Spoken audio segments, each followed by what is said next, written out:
कहानी का शीर्षक है सुंदर महिला। एक अति सुंदर महिला ने विमान में प्रवेश किया और अपनी सीट की तलाश में नजरें घुमाई। उसने देखा कि उसकी सीट एक ऐसे व्यक्ति के बगल में है जिसके दोनों ही हाथ नहीं है। महिला को उस अपाहिज व्यक्ति के पास बैठने में झिझक हुई। उस सुंदर महिला ने एयर होस्टेस से बोली, मैं इस सीट पर सुविधापूर्वक यात्रा नहीं कर पाऊंगी क्योंकि साथ की सीट पर जो व्यक्ति बैठा हुआ है उसके दोनों हाथ नहीं है। उस सुंदर महिला ने एयर होस्टेस से सीट बदलने हेतु आग्रह किया।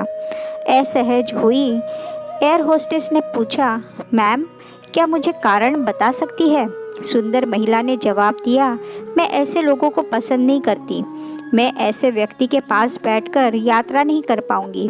दिखने में पढ़ी लिखी और विनम्र प्रतीत होने वाली महिला की यह बात सुनकर एयर होस्टेस अचंभित हो गई। महिला ने एक बार फिर एयर होस्टेस से जोर देकर कहा कि मैं उस सीट पर नहीं बैठ सकती। मुझे कोई दूसरी सीट दे दी जाए। एयर होस्टेस ने खाली सीट की तलाश में चारों ओर नज़र घुमाई पर कोई भी सीट खाली नहीं दिखी। एयर होस्टेस ने महिला से कहा कि मैडम, इस इकोनॉमी क्लास में कोई सीट खाली नहीं है, किंतु यात्रियों की सुविधा का ध्यान रखना हमारा दायित्व है। अंत में विमान के कप्तान से बात करती हूँ, कृपया तब तक थोड़ा धैर्य रखें। ऐसा कहकर एयर होस्टेस कप्तान से बात करने चली गई। कुछ समय बाद लौटने के बाद उसने महिला को बताया, मैडम आपको जो असुविधा हुई उसके लिए बहुत खेद है। इस पूरे विमान में केवल एक सीट खाली है और वह प्रथम श्रेणी में है। मैंने हमारी टीम से बात की और हमने एक असाधारण निर्णय लिया। एक यात्री को इकोनॉमी क्लास से प्रथम श्रेणी में भेजने का कार्य हमारी कंपनी के इतिहास में पहली बार हो रहा है।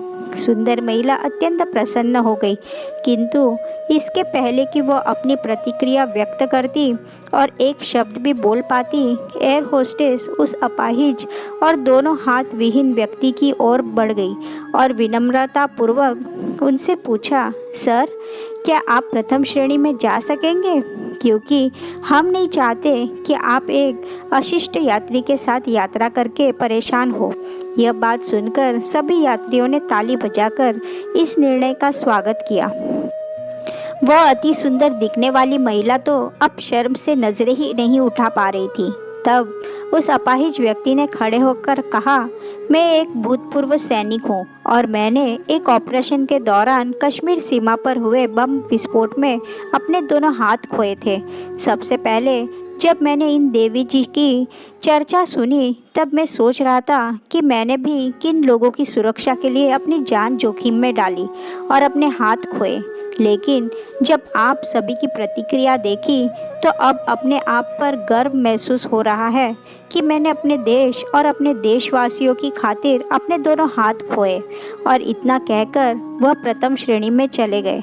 सुंदर महिला पूरी तरह से शर्मिंदा होकर सर झुकाए सीट पर बैठ गई।